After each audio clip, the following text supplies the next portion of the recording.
Liverpool's Harvey Elliott suffered a pretty bad looking left ankle injury, and in this video we're going to take a closer look at what exactly happened. Welcome back everybody, I'm Dr. Brian Suter and this is your #1 source for learning about the unique medical side of the world of sports. Let's get right into the injury here. You all know what to do if you enjoy these videos and want to help support the channel. So Elliott is chasing down the ball here and gets basically kind of tackled from behind. I'm not going to get into how clean or dirty this tackle was, but what basically happens is his left leg and left ankle in particular kind of get caught up behind him here. They unfortunately didn't show any additional views to kind of look more specifically at the injury mechanism, but what typically happens with these ankle injuries is the ankle gets forced into a little bit of external rotation. So classically kind of caught up behind him here as he falls forward. And then we can see that left ankle kind of release, but as he kind of rolls onto his back, you can see the pretty clear kind of deformity there in that left ankle as he's rolling after getting tackled here. This still image shows a little bit more clarity here, so we can see kind of the positioning, his tibia pointed down this way, and then his left foot is kind of rotated out to the side here. Looks like we can see a little bit of that kind of step off deformity in the ankle, suggesting again that not only a dislocation occurred, but potentially a fracture as well. The official word from Jurgen Klopp after the game is that it was bad injury, ankle dislocated, has been put back in place, and he was now at the hospital. If we look at our biodigital anatomy tool here, when we talk about an ankle dislocation, the joint that we're talking about is between the talus and the tibia, the tibio-talar joint. This is sort of the true ankle joint between these two bones. You'll also hear sometimes about what we call a subtalar dislocation, which happens below the talus, between the talus and the calcaneus, or the heel bone. Run-of-the-mill ankle dislocation, we're talking about the tibio-talar joint, where essentially the talus comes out from its normal location between the tibia and the fibula. Now, one of the primary stabilizers to keeping this joint in place is going to be actually the syndesmosis, or the high ankle sprain ligament that we traditionally think of being injured with a high ankle sprain.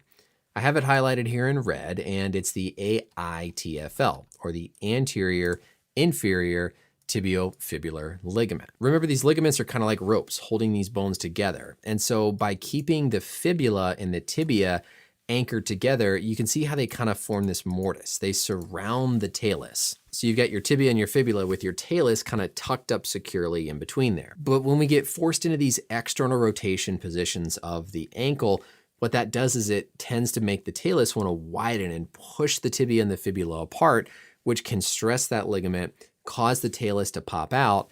And even if you have an associated fracture, if you've got a fracture here, there's no bony security of that ankle joint, the talus pops out, you end up with that dislocation. If we zoom out here a little bit, when I talk about that external rotation, it's the act of the foot coming out this way with the tibia kind of anchored off to the inside. If we go back to the play where this happened here, Elliott kind of plants right there with his left foot.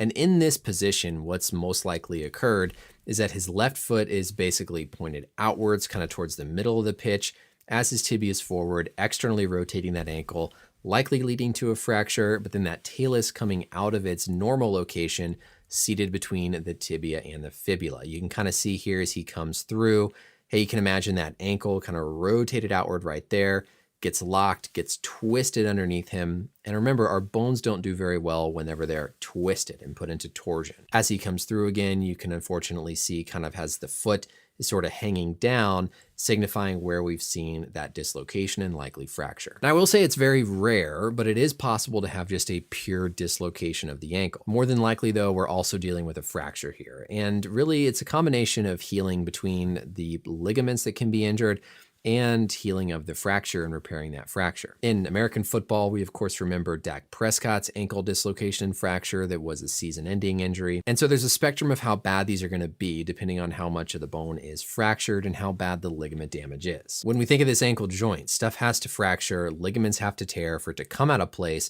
And so the ultimate recovery depends on how bad the fractures are and how bad the ligament damage is. One of the things you certainly hope for is that if there is a fracture, it's not open or a compound fracture where the skin breaks, because that introduces the potential for infection, which makes this a much more potentially serious injury in terms of possible complications. Typically, these aren't injuries we think of as being career-ending, but they can certainly be career-altering. Whenever you have a severe joint dislocation like this, you run risk of damaging the cartilage around the joint, You have chronic issues with some instability in those ligaments depending on how they heal. So while players are typically able to get back onto the field, they can certainly be career altering, and that's really more of what it comes down to when we think long term. So to review one more time, when we talk about the ankle joint, we're talking about the joint between the talus and the tibia, or the tibio-talar joint. When that ankle typically gets forced into a lot of rotation, that can not only stretch the ligaments, helping keep that joint in place, but can also cause fractures to the fibula or the tibia, which can provide more instability, allowing that talus to pop out of its normal place in the ankle joint. As Elliott chases this ball down and then gets tackled, his left foot right here gets pinned backwards behind him, gets forced into this rotation position. The joint twists, the bone twists, causing potential fracture, definite dislocation of the joint.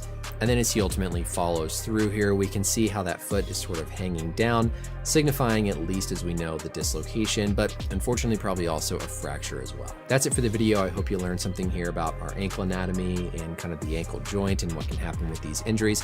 Let me know, as always, any questions or comments down below. And until next time, we'll see you later. Bye.